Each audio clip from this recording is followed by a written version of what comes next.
All right, guys. Today we're going to be reacting to Pollster surprised by voters real-time debate reactions. Let's jump in and see what's going on. We heard directly from the presidential candidates last evening debating our nation's most pressing issues. And we heard the spin from all of their allies, because that's their job, actually. And the analysis from the experts. Now it is time to hear the most important voices ever. Those belong to the voters.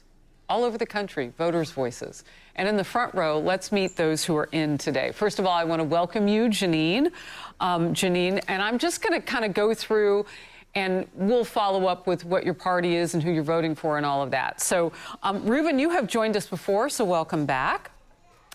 And we have Alexandria. Thank you for being here. Jay, welcome back. Good to, it's going to be spirited with Jay in the house and Ruben. Amanda in the center. And David, welcome back. You and I have talked about a lot of things this year through the Israel war and so many things, so it's really good to have you back.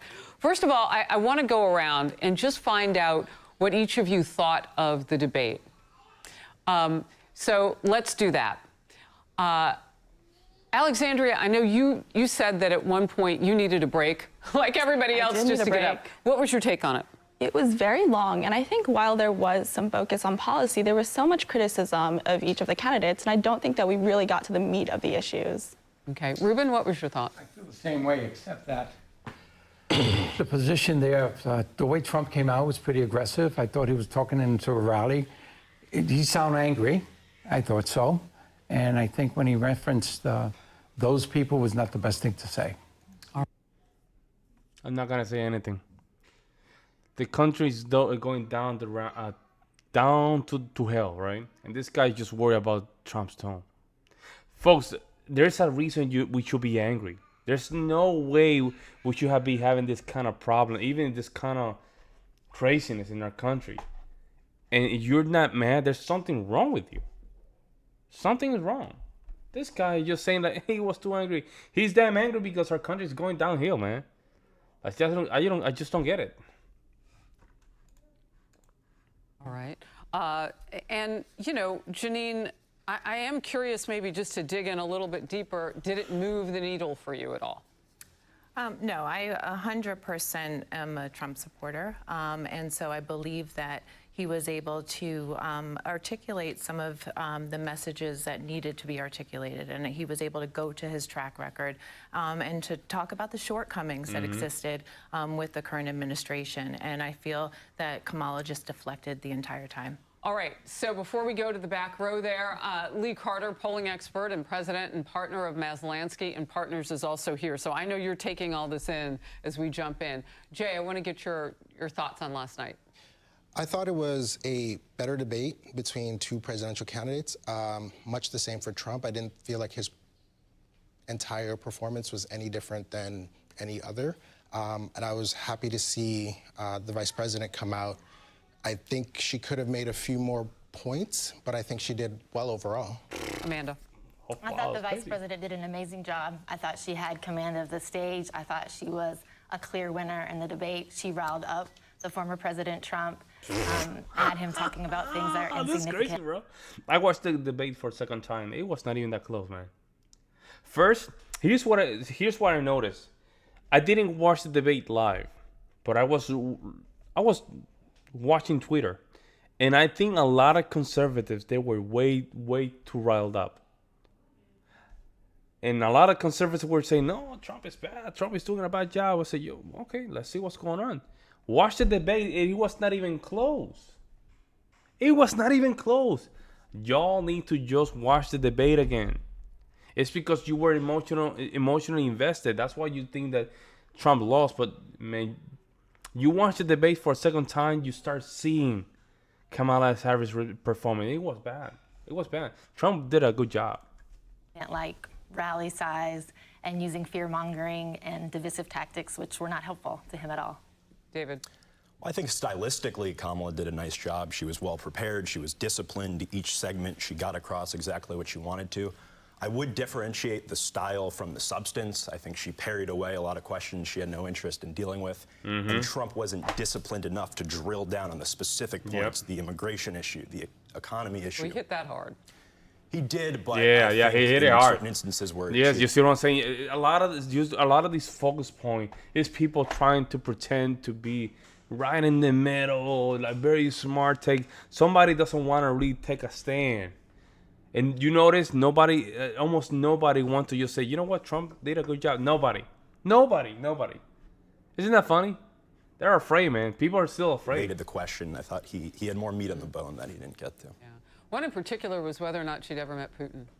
She dodged that ball like third grade. Yeah. I had not seen anything quite like that, and she did not answer the question. So I think it was right about that she had. Let's get right to it now. We are going to play clips from last night's debate. Lee has showed them to a group of voters who responded in real time using handheld dials. And you can watch their feelings second by second. And the red line represents Republicans, the blue Democrats, and the yellow independents. We'll begin with the issue that polls overwhelmingly show is voters' top concern, the economy. Let's watch together. So Donald Trump has no plan for you. And when you look at his economic plan, it's all about tax breaks for the richest people. I am offering what I describe as an opportunity economy, and the best economists in our country, if not the world, have reviewed our relative Look at her eyes, man. Yeah, like so fake. plans for the future of America. What Goldman Sachs has said is that Donald Trump's plan would make the economy worse. Mine would strengthen the economy. What the Wharton School has said is Donald Trump's plan would actually explode the deficit. 16 Nobel laureates have described his economic plan as something that would increase inflation and by the middle of next year would invite a recession. It's a great plan. It's a plan that's going to bring up our worth, our value as a country. It's going to make people want to be able to go and work and create jobs and create a lot of good, solid money for our country. And just to finish off, she doesn't have a plan. She copied Biden's plan, and it's like 4 sentences, like run, spot, run. 4 sentences that are just, oh, we'll try and lower taxes. She doesn't have a plan. They had the highest inflation perhaps in the history of our country, because I've never seen a worse period of time. People can't go out and buy cereal or bacon or eggs or anything else. The people of our country are absolutely dying with what they've done. They've destroyed the economy. Well, one of the things I noticed right away there, Lee, is that the blue line started to flatten and not dip so... Yeah, I was about to say that. That line was not going down, huh? It was not going down. He was starting to flatline. Slow down on that last one. He gets where people are. He gets where people are in the economy. And that was a really interesting takeaway for me last night. I didn't expect to see independents tracking so much with Republicans last night, and they did. They wanted to hear the meat on the economy. They wanted to hear the plan. And while most of the voters that we spoke with agreed stylistically with Kamala, they said that she sort of performed better than he did on substance, on the issues on economy and immigration. They really resonated with him, and that was really what we were talking to a lot of the independent voters, and we saw that right there with that line. So, Alexandria, you were formerly an independent. You're now a Republican. Can you speak to the issue why those two would track in your mind? Absolutely. So I also just graduated college. I'm looking into the job market. I'm looking into the economy of housing prices, cost of food. And for me, at this point, it's not really about which candidate is the most poised or which candidate I like the most. It's about what the next 4 years will look like. And I do think that the economy under Trump was a lot stronger. Ruben? I agree with that, except that I do think that the strong points were the economy. He should have gone out and ran with it. He did not run with it. I thought it was more effective to do that. He should have done that. And no issues came up other than what they talked about, which is pretty overwhelmingly override. It was an override on everything. It was not even specific, and I think he should have gotten more specific. Well, what more specific you wanted, bro? You wanted just a document 300 pages? Like, these are debates, folks. These are not... Listen, I'm not expecting Kamala Harris to go there. Specific plan 2.5 with 5 category subtitles, and we're not expecting that. He put outside what we need to do, what the circumstances our current economy is, and that's it. He did what he needed to do. But these people, they just want a 200 pages in a hour and a half debate. for each topic. That's insane. Debates are not for that. Debates is more about how do you handle interaction with each other. And Kamala was not. I mean, I don't know. Let me know what you guys think. Well, and the moderators could have gotten more specific. Absolutely. They could have done Yeah, some they have a recaps good point. too, and- Three against one. Yeah, from a journalism perspective, and having been on a stage recently with him and ABC News, basically running that as well at the Black Journalist Convention, I can tell you that this was not dissimilar to that. And so that follow-up, that need to kind of go deeper into humanize in those moments was not there last night. But that could just be a flavor thing. Who knows? David, I want to get your take on just where you saw those lines tracking. And I made the comment that when it got deeper into the economy, the Democrats stopped pitching so far low and kind of flattened out a little bit. Does Kamala Harris, to you, reach people right where they are on that issue? Well, I think the irony is both candidates were fighting over the mantle of change, particularly over the economy. Kamala was presenting herself as the candidate of change, but of course, she's a reflection of the Biden-Harris administration, which the majority of the country disapproves of how they've handled the economy, and they prefer the Trump economy to this one. So I think it was difficult given that. But with that being said, Trump's strongest answer was the last one, where he said, look, you've proposed all these economics plans. Why haven't you done them since you've been in office for the last 3.5 years? You should have hit that harder earlier, and relentlessly tied Biden to Harris. They're joined at the hip. She distanced herself at times. All right. Jay and Amanda, I'll come straight to you with this. Vice President Harris is facing a lot of criticism over not answering for changing many of her far-left policies. 40 minutes into the debate, the moderators finally asked her about that, and it's been headlines for weeks.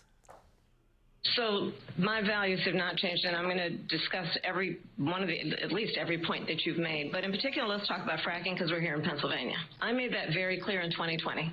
I will not ban fracking.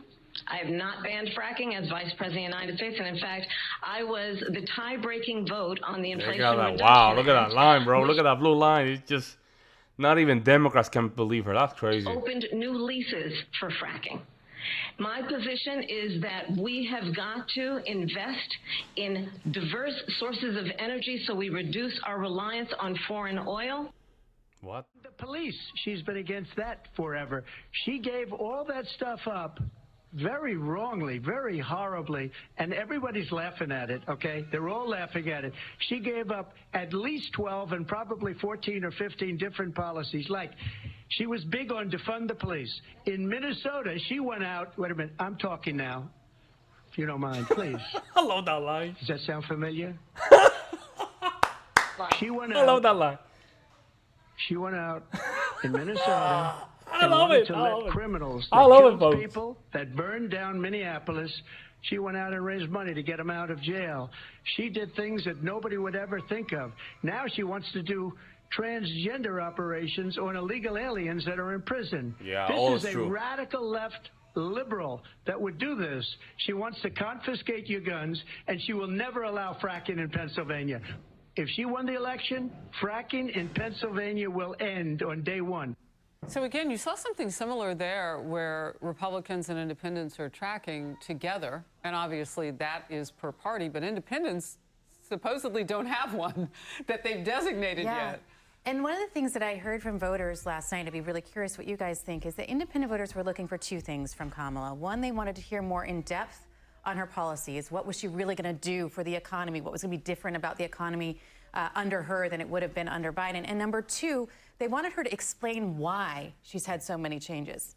She couldn't stick, they wouldn't let her get away with. We talked about before, they didn't want her to get away with this idea of values. And so she didn't give the why that allowed people to authentically say you have a reason to change. And I think that's why you saw the independents were really up there with Republicans, and Democrats obviously were not. So, Jay, I want to ask you something similar to what I asked Alexandria on the second question. That was about the economy. This is about public safety, police, and military, so to speak. The blue line there for Democrats was going down, and then it kind of flattened out when he got to what life is like in urban cities or urban areas. What are your thoughts on that? Life in urban areas are complicated due to a myriad of factors that are not present when we talk about rural areas. And so I think it's easy to make inferences that don't really make the same that don't really have the same rationale when we talk about the differences between the two. But with that said, I think it's really comparing apples to oranges. It's not the same. We have different needs and different. Okay, let What me was that, bro? Wow. Well, he's having a bad. This is not a good. This is not a good representation. He didn't. He went Kamala Harris in that point. He didn't. He did not answer the question correctly. Let's just go back to this. Oranges rationale when we talk about the differences between the two. But with that said, he had to even take a deep swallow. I almost choke. I think it's really comparing apples to oranges.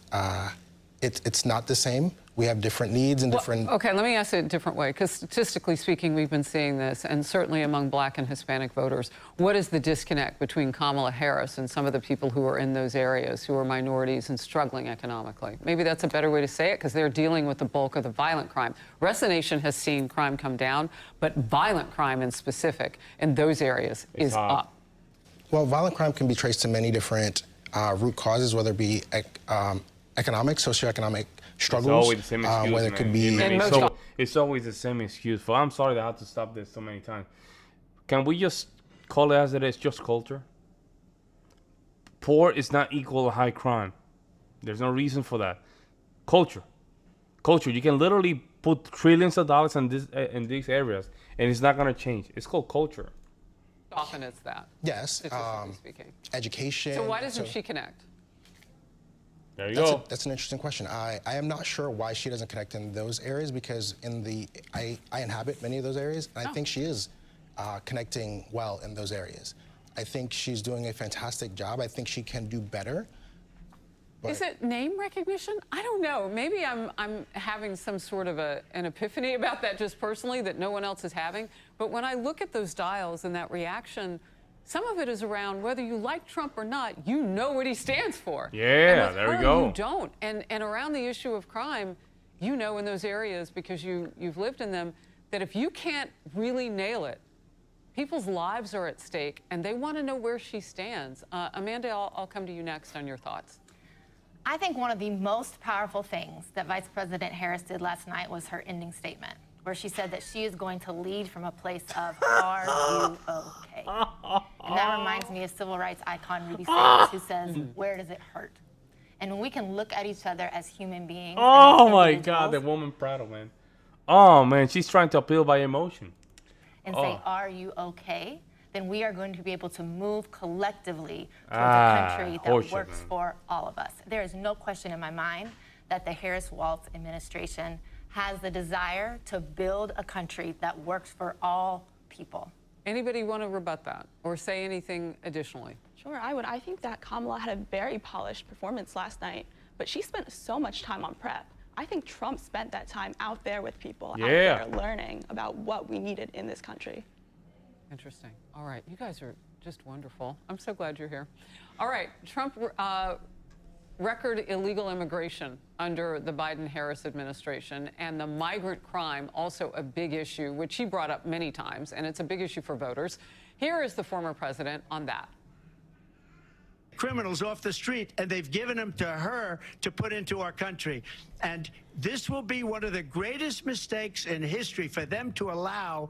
And I think they probably did it because they think they're going to get votes, but it's not worth it, because they're destroying the fabric of our country by what they've done. There's never been anything done like this at all. They've destroyed the fabric of our country. Millions of people let in, and all over the world, crime is down all over the world except here. Crime here is up and through the roof. Despite their fraudulent statements that they made, crime in this country is through the roof. And we have a new form of crime. It's called migrant crime, and it's happening at levels that nobody thought possible. All right, you can't miss it. I mean, at one point, those lines stopped going together, and independents started going up a little bit higher than Republicans. I mean, they were right up. What is going on with independents? And we better pay a lot of attention to them. We better. And I'll tell you, it's really interesting, because in 2020, we didn't see this. We saw a big split between independents, Republicans, Democrats. It was like, you know, all different. It was like spaghetti lines. What we're seeing now is very much like we saw in 2016, which is independents are tracking very much with Republicans. They're looking for a couple things. They're looking for answers on immigration. They're looking for answers on the economy. They want to hear that things are going to get better for them. And they also want change from what's happening right now. And I think one of the most important things they were looking for last night from Kamala Harris is how are you going to make it different? One of Trump's most powerful statements that he said is when he said, why haven't you done it for the last 3.5 years? You are Biden. And he was really trying to say, there's going to be no change with you. And people are looking for that. So you can see in these clips, and I was really, really surprised because the intensity of the independent support there for Donald Trump was very, very strong. And I didn't expect it. Ruben, I saw you nodding. Why?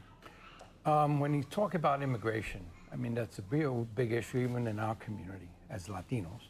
Oh, man, man, this guy, bro.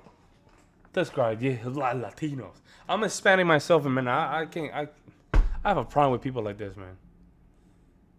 Like, why you have to say Latino? Like you are some kind of a different species. I don't like this guy right here. This guy sounds like the guy that will say the right things, but we're both against it. It's the guy that said, KKK was it's one of those guys that will say the KKK was founded by the Democrats. The Dixiecrats were Democrats. Civil War was started by the Democrats, and then at the end he will say, yeah, but I'm going to vote for them. This is the guy he sounds like that kind of guy. Don't trust this guy. They're very negative. You're talking about developing a new, and I'm talking about the 50s and 60s, a new mentality of not independence, but dependency. Because now Medicaid goes up, Medicare goes up, all this stuff goes up. And they become, I was talking to some people who just recently in a family, and they're not looking to get out of where they are. They're not looking to do anything. They get a check, they do what they have to do. And the government is supporting them. And you're becoming victims, and that's the way I look at it. They're becoming dependent victims of a society here because they don't understand the rules here. They don't understand anything. Nothing. So it's They a take whole advantage. learning curve for them too when you're talking about what laws you got to abide by. No, it's the cold culture, man. They're in a different culture, different mentality that comes here, take advantage of the system. That's it. You look at your drivers in the city. Think about it. I mean, nobody's really tuned into those things. Those are simple. Where are you getting insurance from if you're getting a license in New York and you're driving a wonderful car? Where are you getting that insurance from? That's a great question. So, God forbid, I get into an accident, I don't know where I'm going to go. And somebody hits my vehicle or hurts somebody in my car. Janine. I think the independents are tracking in a positive way with Trump's responses because it is obvious what's happening across the country in these cities. It is, it's every single day we're seeing destruction. Every single day we're seeing crime. Every single day our safety is being compromised. And I think that you can't hide from that. And I think it's becoming more and more obvious. And something needs to change, and it needs to be done, I believe, quickly. Trump's way. You go to school in the city. I do. And you don't have to look any further than the 5 boroughs to see the impact of the migrant crisis. I mean, our mayor, who is far from a Trump fan, said, I believe last year, the migrant crisis will destroy New York City. And this is Trump's hometown, and it's costing us billions of dollars of taxpayer funds annually. But I thought it was interesting when asked directly by the moderators, Kamala, the vice president, didn't even make an effort to defend the administration's immigration policies at all. She can't. It's indefensible. So she pivoted and she deflected, and I thought successfully. But they totally rewrote all of Trump's immigration policies year one, first 100 days. I would have liked to have seen an explanation for the country as to why they did that. All right, let's talk about this. Democrats are pushing abortion as an election issue. Then they talk about abortion. I don't care about that. So, yeah, there's some of these independents, man, they need to get their chitagi off their boduku. And they're right into the wall. We don't need a lot of explanation. It's just clearly, by this point, I really believe if you're still independent at this point, you're not paying attention. You're not paying attention. I mean, it's clear. You go outside, it's weird. I'm living in the middle of Wisconsin, where there's supposed to be a lot of Europeans over here, and I'm just seeing a lot of illegals. This is not normal, folks. And then I'm gonna send Pro a little bit here with that Kamala Harris. Kamala Harris, I would loved her to just at least be more direct. when it comes down to her policy, but they don't have time for that, folks. They don't have time for that. And I do believe that Trump needed to know better before he, jumped into with ABC. ABC was completely compromised. Let's put it that way, because they were so full of it, so full of it. But overall, I think he did very good, very good. He doesn't need another debate. I think this is enough. Not only this is enough, it will not help him. Actually, it will make him. Actually make him lose support, because then all of a sudden Kamala is gonna look more. Oh, okay, she's not that bad. She's not that bad. It doesn't look that bad. But we all know what we need to do as a country. We don't have to play political correctness here. We need to deport these people. That's it. Deport these people. Lower taxes. Not only lower taxes, we'll make sure that we don't print more money. Control our deficits, and just make sure that we can hold those tariffs against China for a longer period of time. That way, in the long run, we can have lower taxes. We have to start building in the United States. We have places here that need jobs. West Virginia, Tennessee, Missouri, Mississippi. These are very good places where we can literally build in our own country. We don't need that. Baby drill. Make sure that we can just use our own resources to make sure we can drive the prices down. Well, at this point, you're still independent. You're still trying to play both sides of the equation. You're doing yourself a disfavor. You need to do more research. Let me know what you guys think in the comment section below. I'll see you in the next one.